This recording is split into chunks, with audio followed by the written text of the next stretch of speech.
అయ్యో Rayachoti అన్యాయమైపోతివా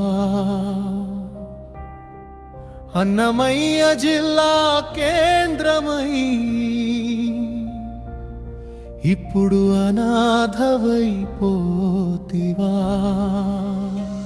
collector office కదిలిపోతుంటే SP బంగళా ఖాళీ అవుతుంటే రాయచోటి బిడ్డల గుండె బద్దలైపోరా మాసల సౌధం కుప్ప కూలిపోరా. మరి ఈరోజు ప్రజలందరూ కోరుకుంటున్నారు జిల్లా కేంద్రం కొనసాగించాలని. న్యాయమైపోతివా అన్నమయ్య జిల్లా కేంద్రమై కేవలం పూరితంగానే ఈరోజు ఈ రాయచోటిలో ఉన్న హెడ్ క్వార్టర్స్ తీసేయడం, అన్నమయ్య జిల్లానే ముక్కలు ముక్కలు చేయడం, అది ఏం సాటిస్ఫాక్షన్ వస్తుందో వాళ్ళకు అర్థం కావడం లేదు. అధికారుల కార్లతో అభివృద్ధి హోరుతో మా ఊరు మహానగరమవుతుందని మురిసిపోయాం. కానీ నడి ఇంట్లో దీపం తీసి నడి రోడ్డున పడేస్తారా? మా ఆత్మ గౌరవాన్ని లారీలు ఎక్కించి తరలిస్తారా? ఇదేనా న్యాయం? మాకెందుకీ అన్యాయం? అయ్యో రాయచోటి అన్యాయమైపోతివా అన్నమయ్య జిల్లా కేంద్రమై ఇప్పుడు అనాథవైపోతివా. ఇప్పుడు మన జిల్లా వచ్చింది.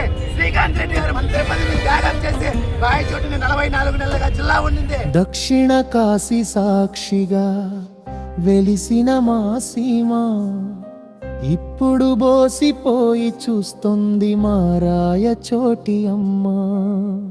ఫైళ్ళు తరలిపోవచ్చు, ఆఫీసులు మారిపోవచ్చు, కానీ మట్టిలో పుట్టిన మాసలను ఎక్కడికి తరిమే రాయచోటి వాళ్ళ మనోభావాలు కాదా?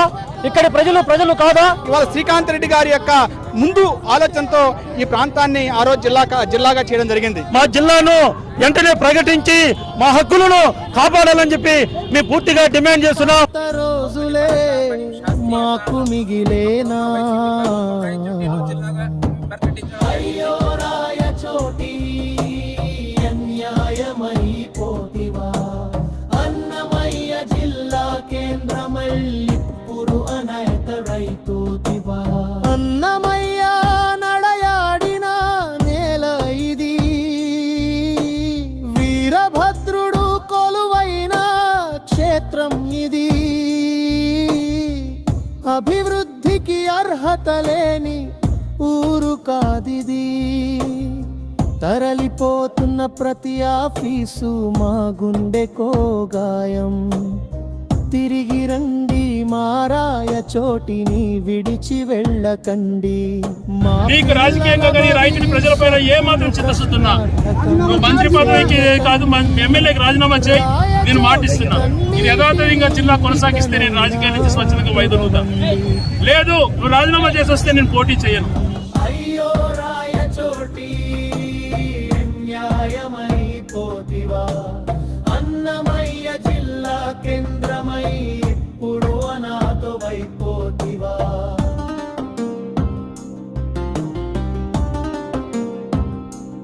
చోటే కావాలా మాకి, అన్నమయ్య జిల్లా కావాలా మాకి, రాయచోటి కావాలా.